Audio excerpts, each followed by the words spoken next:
All right, ready to dive in. Today, we're tackling restaurant food costs. Sounds dry, right? Maybe at first glance, but trust me, this is fascinating stuff, whether you're a foodie or just curious about how businesses work. Absolutely. It's about how restaurants make those delicious meals and stay afloat. We've got this great article from Manuvial's Restaurant Success blog to guide us. Perfect. So first things first, what exactly is food cost? Imagine your weekly grocery shopping. You've got a budget, right? You want to get the most for your money. Makes sense. Restaurants are the same. Food cost is the percentage of their income that goes right back into buying ingredients. So if they spend 30 cents on ingredients for every dollar they make, that's a 30% food cost. You got it. Most restaurants aim for 25% to 35%, but it's not one size fits all. Right, a fancy steakhouse versus like a burger joint, totally different ingredients. Exactly. High-end stuff costs more. It's like comparing your grocery list to a Michelin star chef's. No kidding. Now, how often do restaurants actually calculate this? Daily? Weekly? Good question. It varies. Some do it weekly, like checking your bank balance to stay on track, especially if prices change a lot or they're updating the menu often. Keeping a close eye on things. What about the restaurants that don't need to be that on top of it? Monthly might be better for them, less about day-to-day, more about big-picture trends, like reviewing your credit card statement at the end of the month. Makes sense. Yeah. So some might even do both, weekly and monthly. Absolutely. Whatever gives them the best insights for decision-making. Now, we've talked about the ingredients themselves, Yeah? but I'm guessing there are other costs involved too, right? Oh, yeah. Hidden costs that most people don't think about. Delivery fees, all those little spices and garnishes, even just like a head of lettuce going bad before you can use it. Oh, yeah, like when you buy a giant bag of lettuce with the best intentions, then half of it wilts in the fridge. Exactly. Happens in restaurants too, just on a bigger scale. Spillage, spoilage, those oops moments in the kitchen, it adds up. Ouch. So we've got ingredient costs, hidden costs, and the whole weekly versus monthly calculation thing.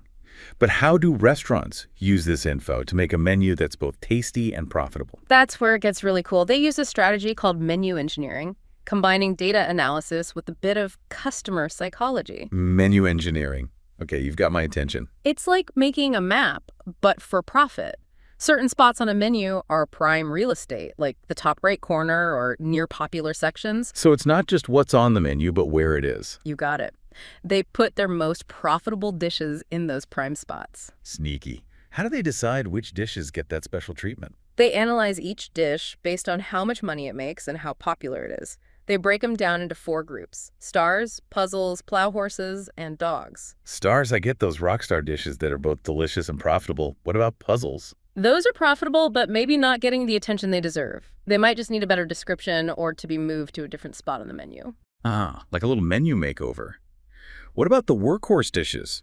The ones everyone loves, but maybe aren't bringing in the big bucks? Those are the plow horses. Restaurants might tweak the price or portion size to make sure they're not losing money on them. And then there are the dogs. The dishes that are neither popular nor profitable? Time to retire them from the menu. Maybe. It's all about balancing what customers want with what keeps the business running. It's a delicate dance. So, menu engineering is key to success. But how do restaurants actually use all this information to make real-world decisions? That's what we'll be digging into next, from negotiating with suppliers to getting creative with recipes and seasonal ingredients. There's a whole toolbox of strategies they can use. Back again, deep divers. Last time we got into those food cost calculations, hidden costs, and even that cool menu engineering thing. Right, but keeping track of all those numbers, ingredients, price changes, it's like a lot to handle. It does. Like, are we talking about calculators and piles of receipts here? Not quite. Luckily, there are tools to help. Spreadsheets, software.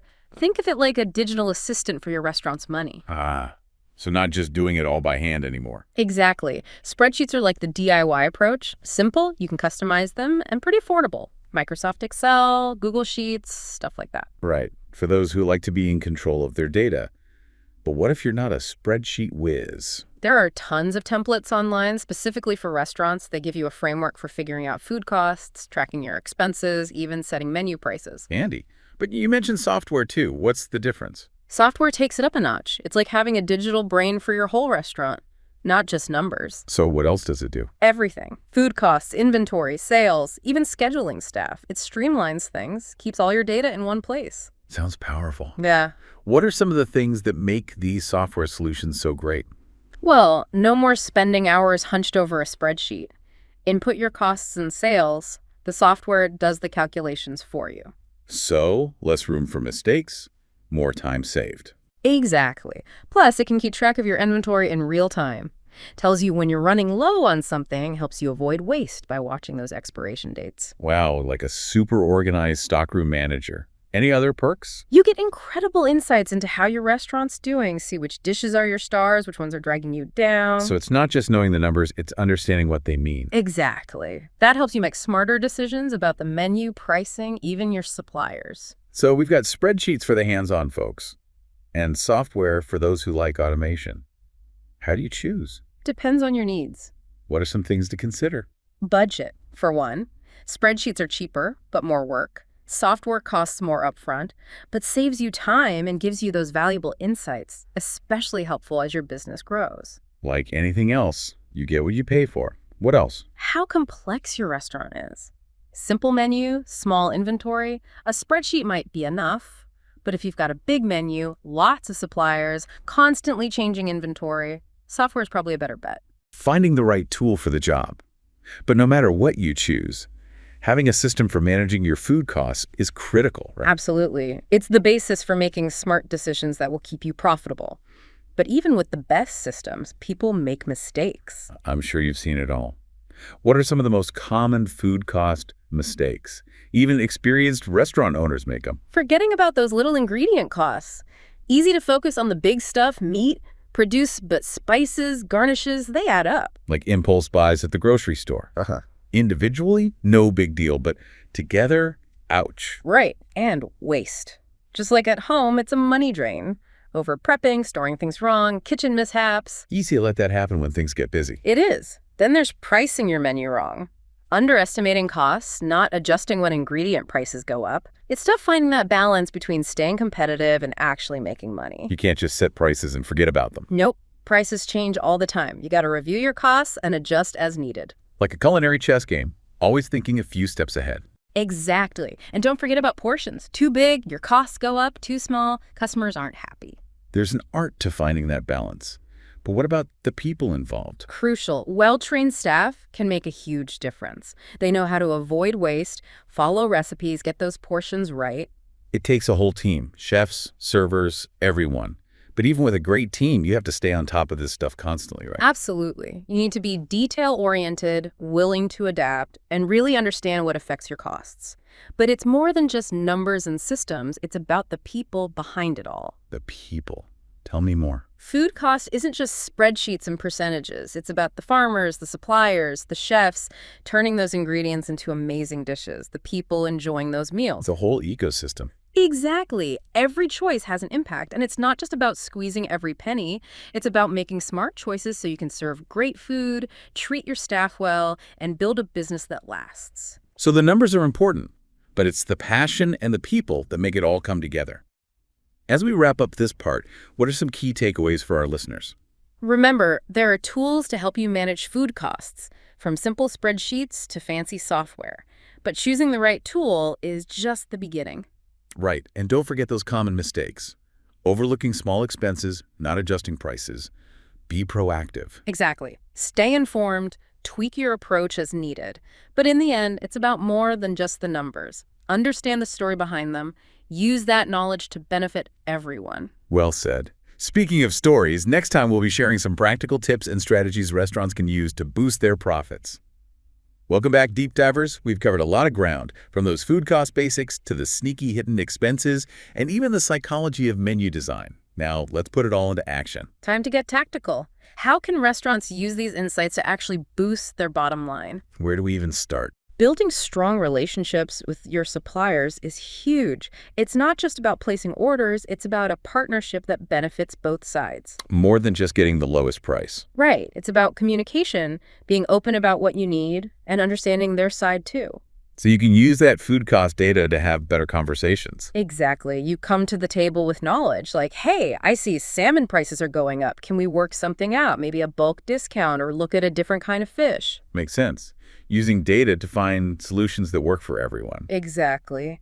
And don't be afraid to shop around, compare prices from different suppliers. A little competition can keep everyone honest. Savvy shopping, restaurant style. Rah.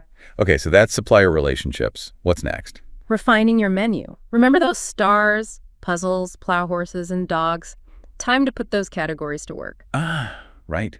If something's not selling well and not making much profit, maybe it's time to say goodbye. Sometimes, yeah. A dish just doesn't click with people, or it's too expensive to make for what you can charge. Gotta be realistic. Got to make those tough choices. And for the puzzles, the profitable ones that aren't selling, how do you boost them? Maybe tweak the description, move it on the menu, or even make it part of a combo with something more popular. Give them a little marketing push. Yeah. And while we're talking about makeovers, what about seasonal ingredients? Oh, huge. Fresh, in-season produce is usually cheaper and tastes better. Seasonal specials are great for everyone. Keeps things interesting for the customers too. Now, those plow horses, popular but not as profitable. What about them? Maybe adjust the price a little or the portion size. It's all about finding that sweet spot. Customer satisfaction meets profitability. It's a balancing act. But what about staying on top of all those changing ingredient prices? That's key. Be like a culinary weather forecaster, tracking those trends, knowing what's coming. You can't just set prices and hope for the best. Nope. Review market reports, stay informed, maybe even lock in prices with suppliers through contracts. Proactive, using that knowledge to your advantage. Right. And a well-trained team makes a huge difference. If your staff understands portion control, minimizing waste, following recipes, that can really impact your food cost. It really is a team effort, everyone from the chefs to the dishwashers. Exactly. They all contribute to the success. Attention to detail, commitment to quality, understanding the business side of things. So, as we wrap up this deep dive, what's the one big thing you want our listeners to take away? Food cost management is a journey, always learning, adapting, finding new ways to improve. It's not just about the numbers themselves, but the story behind them. Exactly. And using that knowledge to create a restaurant that's both delicious and successful. So next time you're enjoying a meal out, take a moment to appreciate the work that goes into making it happen, the culinary skill and the business smarts. Who knows, you might even spot those star dishes, the ones that are both customer favorites and profit winners. A little peek behind the curtain. Well, deep divers, that brings us to the end of our culinary journey. We hope you've enjoyed exploring the world of restaurant food costs with us. Keep learning, keep exploring, and keep diving deep.